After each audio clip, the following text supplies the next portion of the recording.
The winter storm hammered Seattle the night a weary black waitress named Ava Johnson stepped toward a stranger she had never met, a tall, battle-worn former Navy SEAL named Ethan Brooks, quietly slipping a folded note into his hand with trembling fingers. What followed would uncover a criminal operation hiding inside a national restaurant chain, expose a manager who thought he was untouchable, and pull a retired war dog back into the heart of danger. Before we dive in, don't forget to hit that subscribe button, like the video, and tell us in the comments where you're watching from tonight. Your support helps us bring more stories of courage, justice, and unexpected heroes. Trust me, you won't want to miss this one. Now, Chapter 1. Dining in the Snowstorm. Seattle, winter, harsh winds scraping the city like broken glass. The blizzard rolled over Seattle like a white curtain, swallowing every streetlight in a haze of swirling frost. Snow hammered against the windows of Rainhaven Diner, turning them into trembling sheets of ice. Inside, the warmth fought a losing battle against the cold, and the smell of burnt coffee lingered in the air like a tired sigh. Ava Johnson moved between tables with the practiced grace of someone who had no energy left to spare. At 27, she carried the kind of quiet beauty that came from endurance rather than ease. Her skin was a warm espresso tone, smooth and luminous even under harsh fluorescent lights. Tight curls framed her face in a messy bun she had no time to fix properly. Her eyes, deep brown, always watchful, held exhaustion buried beneath layers of forced calm. She was slender, but not fragile. Her posture had the resilient tension of a woman who had learned to carry both trays and burdens heavier than anyone knew. She was also the mother of a 7-year-old boy waiting at home, a little boy she fought for every single day. Rainhaven Diner, once known for its cozy booths and friendly atmosphere, now felt like a place suffocating under invisible weight. Tips had been disappearing from the pool, shifts were cut without warning, and the new manager, Victor Hale, had a way of making every employee feel like prey. Ava balanced 3 plates on her arm as she forced a smile for a couple huddled at a window booth. Her hands trembled slightly, not from the cold, but from dread. She had learned to hide fear the way other people learn to breathe. Then the bell over the door chimed. A gust of icy wind swept in, followed by a man and a dog. The man stepped inside first, stamping snow from his boots. He was tall, easily over 6 feet, with broad shoulders that strained against a weather-worn jacket. His hair was dark brown, cut short, with that slightly uneven look of someone who preferred practicality over style. A short, neatly trimmed beard framed a jaw that looked carved from granite. His eyes, a startling steel blue, scanned the diner with the alertness of someone who never really stopped being on duty. His name, as Ava would soon learn, was Ethan Brooks, 34, former Navy SEAL, and the kind of man who carried a quiet storm everywhere he went. Beside him walked Coda, a 5-year-old German shepherd with a dense coat of black and tan fur and intelligent amber eyes that missed absolutely nothing. His posture was disciplined, tail low, ears alert, every inch of him radiating calm, trained danger. Ava sensed immediately that these two were different, not just strangers waiting out a storm, but souls carved by battles she could only imagine. Ethan chose a corner booth, letting Coda curl at his feet. Ava approached with her notepad, trying to steady her voice. "Coffee?" she offered. Ethan looked up, and for a brief moment, Ava felt seen, not by a customer, not by a man, but by someone who recognized the exhaustion she tried so hard to bury. He nodded. "Yes, ma'am. Coffee would be great." Something about the soft respect in his tone made her chest tighten. She poured the coffee, noticing the faded Navy SEAL patch sewn inside his coat. Pride flickered across her face.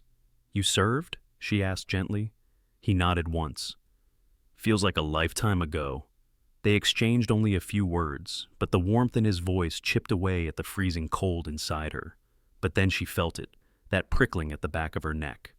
Victor Hale was watching. He stood near the kitchen doorway, tapping his phone impatiently.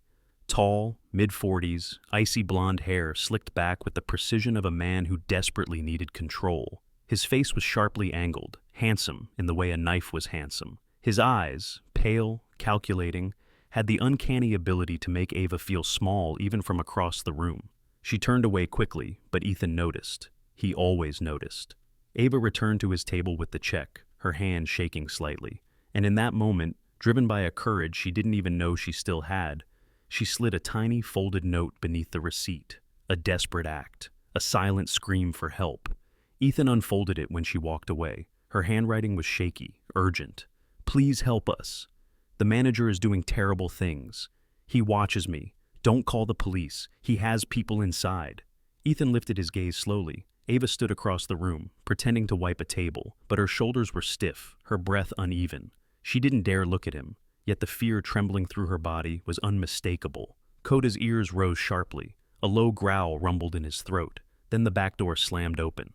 Victor stepped out, phone in hand, eyes cold as winter steel. "Ava," he barked. "Office, now. We need to talk." The diner went silent. Ava froze. The color drained from her face. Ethan's jaw tightened. Coda rose to his feet, hackles raised. Ava unfastened her apron with shaking fingers and walked toward the dim hallway leading to the manager's office. She hesitated at the doorway, casting one fleeting look at Ethan, as if silently begging him not to leave. The door shut behind her. A second later, a muffled cry sounded, followed by the crash of something heavy hitting the floor. Ethan stood up instantly. Coda growled, sharp and fierce. Someone inside that hallway was in danger, and Ethan Brooks no longer cared about staying out of trouble. Chapter 2. Signs of Conspiracy. The hallway was dim, lit only by a flickering fluorescent bulb that buzzed like an irritated wasp. Ethan moved fast, his boots hitting the worn linoleum floor with heavy purpose. Coda stayed glued to his side, tail rigid, hackles raised, every muscle tuned to danger. Halfway down the hall, Ethan saw Victor Hale walking away, long strides, shoulders stiff with agitation. Victor locked the office door behind him, slipping the key into the pocket of his tailored gray slacks. He didn't notice Ethan in the shadows, but the smirk lingering on his pale lips told Ethan one thing. Victor believed he had already won. The manager disappeared around the corner, leaving behind only the faint scent of sharp cologne and something darker, fear left behind by the victim he had just intimidated. Ethan reached the locked door, jaw tight. Years of breaching hostile rooms in foreign countries had taught him how to stay calm, but the muffled whimper on the other side of the door made his pulse spike. Coda let out a low, urgent growl. Ethan forced the lock with a swift shoulder strike. The door crashed open. Ava Johnson sat on the floor, wrists crudely bound with kitchen twine, a dish towel tied around her mouth. Her curls were shaken loose from the bun, cascading over her face in frightened spirals. Her breathing was shallow, but her eyes, wide, glassy, terrified, focused instantly on Ethan. He knelt, cutting the restraints with the serrated edge of his pocket knife. Coda pressed his warm body gently against Ava's leg. Tail lowered, offering silent reassurance. When the gag came off, Ava gasped sharply, rubbing her aching wrists. "Thank you," she whispered, voice cracking like thin ice. Ethan didn't touch her shoulders, but his voice softened. "Take your time. You're safe for now." Ava closed her eyes, pulling in shaky breaths until the trembling eased enough for her to speak. Then the dam broke. She told him everything. Victor Hale wasn't just a tyrant with a temper. He was running a coordinated operation inside Rainhaven Diner. 2 employees, Derek Mills, a thin, anxious man in his late 20s with patchy facial hair, and Rosa Velasquez, a stocky woman in her 40s with coarse black hair and a scar down her wrist, were siphoning off goods through the back door. According to Ava, Victor used the restaurant for moving stolen electronics, fake invoices, and cash laundering. And he said, Ava swallowed hard, "He said he knows where my son goes to school." Fear filled her voice like poison. Ethan felt a cold, old emotion rising, the same one that used to hit him moments before breaching enemy safe houses overseas. Protectiveness, controlled fury. He nodded once, a silent vow anchoring itself inside him.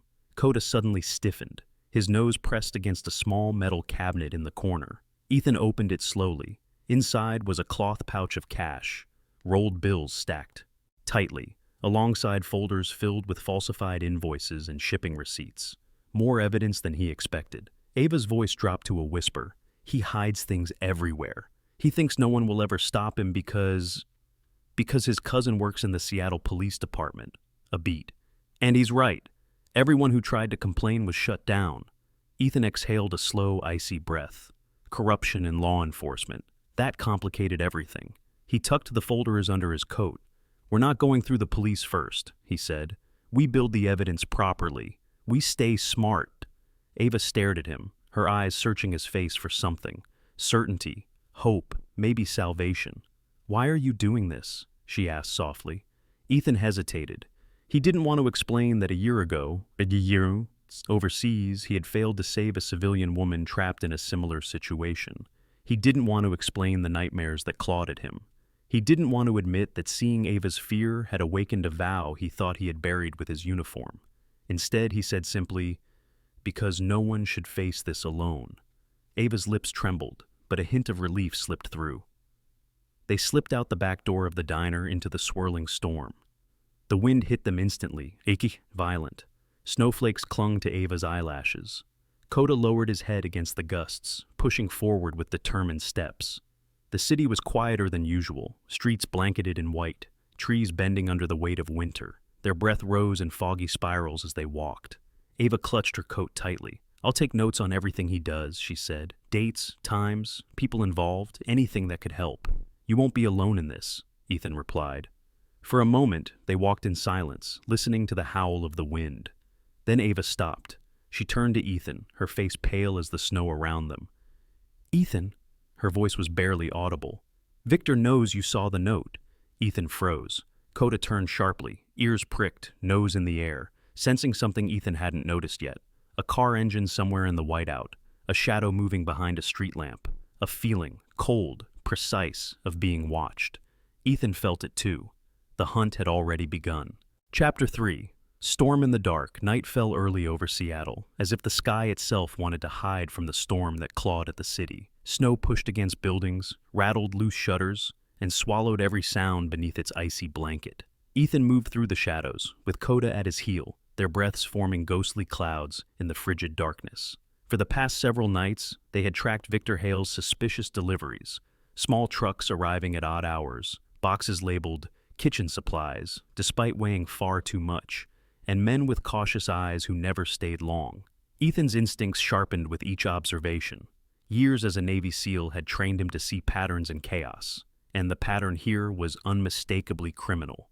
Tonight, Coda picked up a scent the moment they approached the loading bay behind Rainhaven Diner. The German Shepherd lowered his head, nostrils flaring, tail straight like an arrow. His coat, thick black and tan, bristled with warning. "What is it, boy?" Ethan whispered.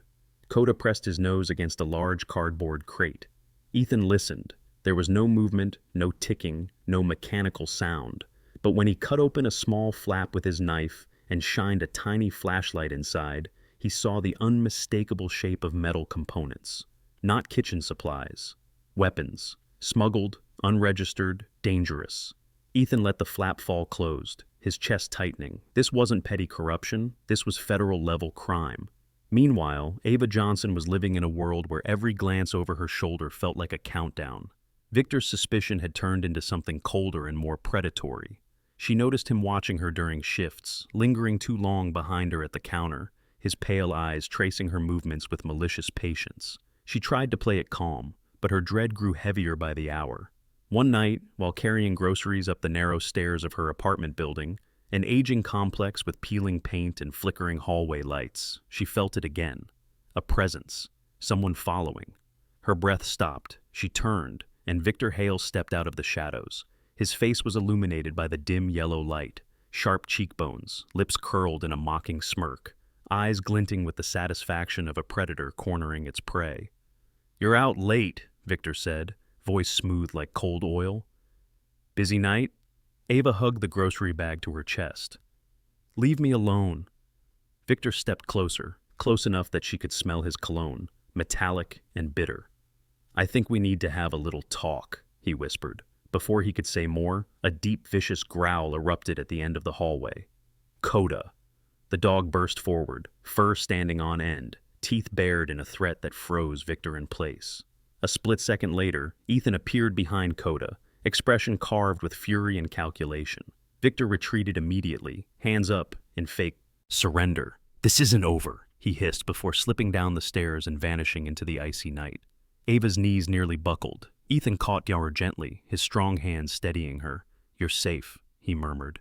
"You're not alone." Under the hallway's flickering light, something shifted inside her chest. A small piece of the fear cracked, allowing warmth to slip through. Later that night, Ava invited Ethan inside her apartment. Humble, small, but filled with tiny touches of home. Children's drawings taped to the fridge, a secondhand couch covered with a woven blanket, and a photo of her 7-year-old boy, Micah, smiling with gaps in his teeth. Over hot tea, Ethan finally told her the truth about his past. He spoke quietly, each word carrying the weight of years. About the mission overseas, classified terrain, hostile forces, where he lost 3 teammates, including his closest friend. About the guilt that chased him into every dream since. About how he returned home with medals but felt empty inside. Ava listened, her eyes softening with compassion. Then she shared her own wounds, a childhood marked by poverty, a relationship that abandoned her the moment she became pregnant, and years of enduring men like Victor who believed they could break her spirit. Their stories stitched them together like 2 torn fabrics finally finding a matching seam. Outside the window, the storm raged on, but inside they found a fragile pocket of warmth. The next day at the diner, Victor's movements grew sharper, more frantic. He barked orders at staff, checked the back hall every few minutes, and kept whispering to Derek and Rosa. Something was happening, something big. At 10:43 p.m., Ava's phone buzzed in her apron. A text from an unknown number. Mandatory staff meeting at 11 p.m. Come alone. V. She knew instantly it wasn't a meeting. It was a trap, a cover, a way to move the largest shipment yet. Ava's heart raced as she slipped out the back door and into the snowy alley behind the diner. Ethan waited there, leaning against a brick wall dusted with frost. Coda sitting at his feet like a statue carved from vigilance. She told him everything. Ethan's expression hardened. "This is it," he said. "The shipment he's been preparing for." "What do we do?" Ava asked, voice trembling. Ethan fastened his black winter jacket, adjusting the silent tactical gear he always carried out of old habit. Coda stood up, alert. "We go in," Ethan said. "We get the evidence. Tonight." Ava swallowed, fear and hope battling in her chest. The storm howled above them, swallowing their breath and sealing the path ahead. They stepped toward the diner together, into the darkness, into the heart of the danger. Chapter 4. Battle. In the snowy night, snow hammered the metal roof of the storage warehouse behind Rainhaven Diner, each gust of wind slashing across the parking lot like icy blades. The entire area glowed under harsh industrial floodlights, unnatural brightness slicing through the storm. The truck backed into the loading dock, hummed with the low growl of a diesel engine left idling, exhaust drifting into the night like a sinister fog. Ava Johnson crouched behind a stack of pallets, her breath trembling in shallow bursts. Her fingers were numb from the cold, but the phone in her hand kept recording. She zoomed in on Victor Hale and his 2 accomplices, Derek Mills and Rosa Velasquez, moving heavy crates from the truck bed to the warehouse floor. The crates bore labels of restaurant equipment, but Ava knew better now. She had seen the metal shapes within. Weapons. Dozens of them. Her heart pounded violently. Every few seconds she looked toward the back door, scanning for Ethan. He wasn't there yet. "Come on. Where are you?" she whispered. But the whisper carried farther than she intended. A flashlight beam sliced through the shadows. Derek's voice cracked the silence. "Someone's back here!" Ava bolted, but she wasn't fast enough. Victor lunged forward with alarming speed for a man in his 40s, grabbing her wrist and slamming her against a stack of crates. His face twisted into a cruel, triumphant smile. His blonde hair, slicked back with gel, gleamed under the warehouse lights. His pale skin flushed with rage. His eyes, ice cold and vicious, glared down at her with a predator's delight. "Well," Victor hissed, ripping the phone from her hand, "I was wondering when you'd finally slip." Ava struggled, but Rosa, what's his name? Short, muscular, with a square jaw and thick arms hardened from years of warehouse work, grabbed a roll of duct tape and bound Ava's wrists. Derek tied her ankles with a dirty rope, his nervous hands shaking. He always looked sickly in the fluorescent lights, with his uneven stubble, sunken cheeks, and darting eyes, like a man trapped too deep to climb back out. Victor shoved Ava onto a metal chair and tied her to it. "You should have kept your pretty mouth shut," he growled. "But don't worry, by sunrise this will all be cleaned up." Ava's heartbeat thundered inside her ribs. "Please, don't do this," she whispered. Victor leaned in close enough for her to smell the metallic scent of his cologne. "I warned you, Ava, but you made your choice." In the darkness outside, Ethan Brooks approached silently, keeping low to the snowy ground. Coda stayed ahead by a few feet, his nose twitching, his eyes sharp with the instincts of a trained warrior. The dog paused, ears tilting forward. Ethan moved closer. Inside the warehouse, Victor's voice echoed. Coda's fur bristled. Ethan's stomach dropped. Ava was in there. He slipped through the side door, a small emergency exit that had rusted from years of neglect. The hinges groaned faintly, but the storm masked the sound. Ethan squeezed through the narrow entrance, sticking to the shadows, years of tactical training guiding his breath and footsteps.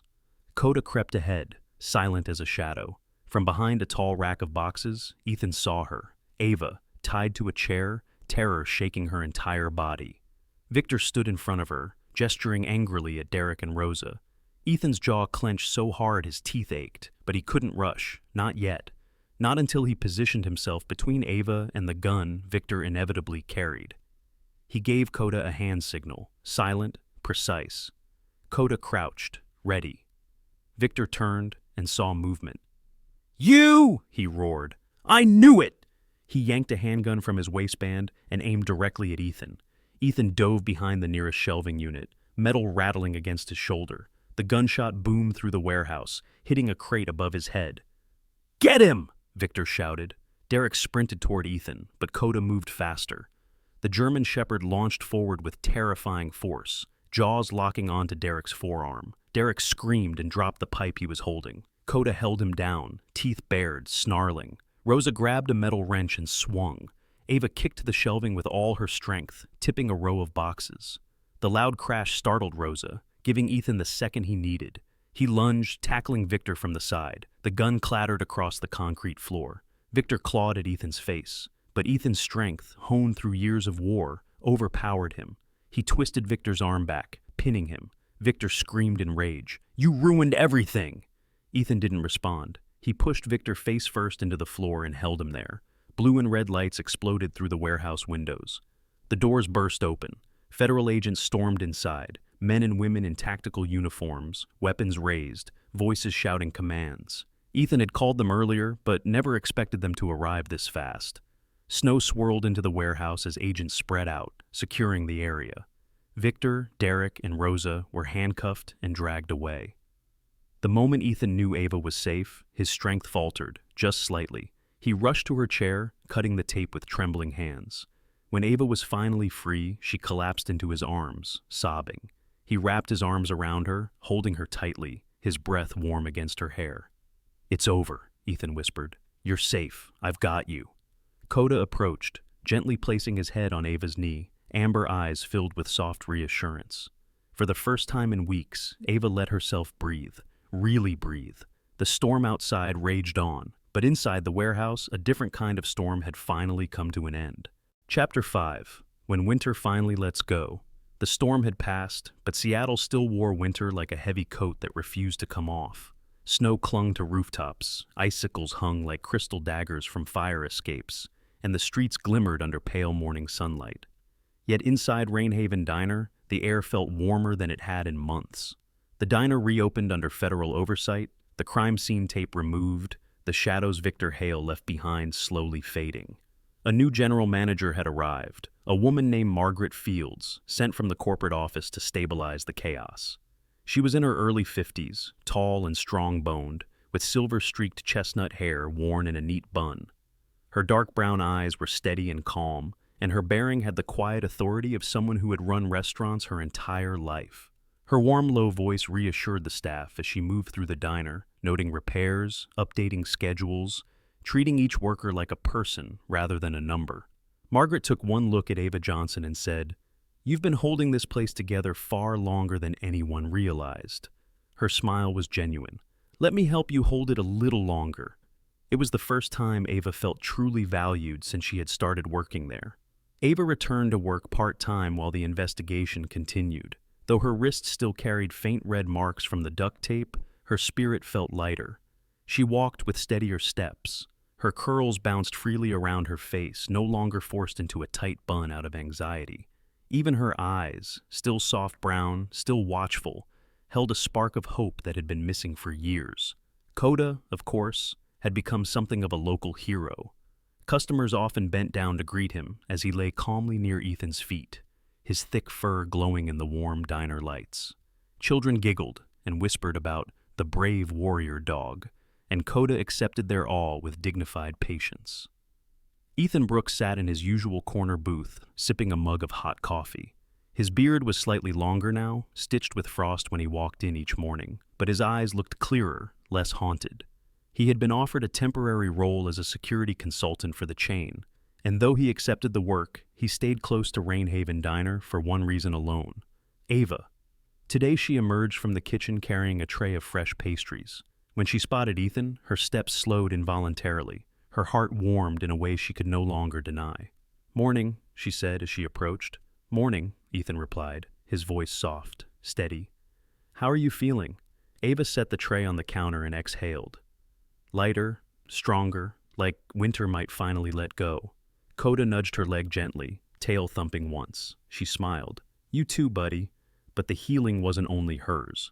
Later that day, as snow drifted lazily past the diner windows, Ava found Ethan standing outside, staring toward the street with an expression she rarely saw: quiet vulnerability. "You okay?" she asked, stepping beside him. Ethan nodded slowly. "Just thinking. Haven't felt this calm in a long time." He hesitated, then added, "You and Coda helped more than you know." Ava turned to him fully. The cold air painted her cheeks with a gentle blush. "I think we saved each other." Before Ethan could answer, a young boy with a bright red jacket and a gap-toothed grin sprinted across the snowy sidewalk and leapt into Ava's arms. "Mom!" he yelled, laughing. "Mrs. Fields gave me the day off school because of the snow." Ava laughed and hugged him tightly. "Micah, baby, say hi to Mr. Ethan." Micah Johnson, 7 years old, wiry and energetic, with warm brown skin and expressive eyes, turned toward Ethan. His smile was immediate and unafraid. "Hi, sir," he chirped. Then he looked down at Coda. "And hi, doggy warrior hero." Coda barked once, proudly. Ethan crouched down to Micah's height. "Hey there, buddy." Micah's eyes sparkled with admiration. "Mom says you saved her, and Coda saved her too." Ethan's chest tightened. "Your mom is the brave one. She stood up to a bad man even when she was scared." Micah considered this seriously, then reached out to pet Coda's head. "You can come to my basketball game when the snow melts," he declared. "Mom says we need more good people around."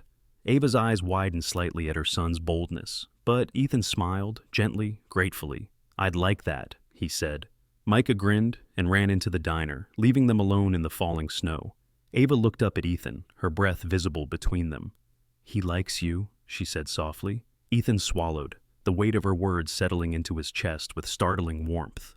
"I like him too." Snowflakes drifted between them like slow, soft confessions. Ava reached out instinctively and touched the back of his hand.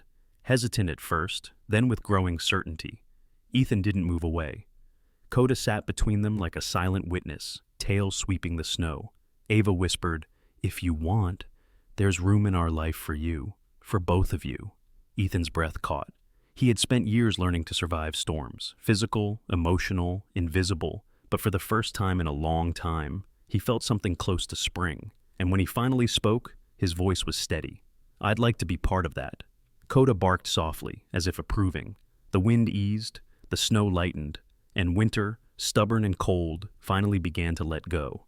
In the quiet after every storm, there is a moment when the world feels still, a moment when we finally see the miracles hidden in the ordinary, a mother's courage, a soldier's return to grace, a loyal dog standing guard like an angel with 4 paws. And sometimes, when darkness surrounds us, God sends us the right people at exactly the right time, not with thunder, not with trumpets, but with small, quiet acts of courage that change the course of a life.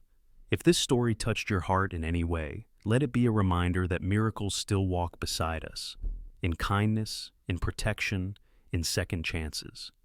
May God bless every person watching today. May He walk with you through your battles, lift you through your storms, and place the right people in your path, just like He did for Ava, Ethan, and little Micah. If this story moved you, please share it with someone who needs hope tonight. Leave a comment, click like, and don't forget to subscribe to the channel. And may the Lord's grace follow you and your family wherever you go. Amen.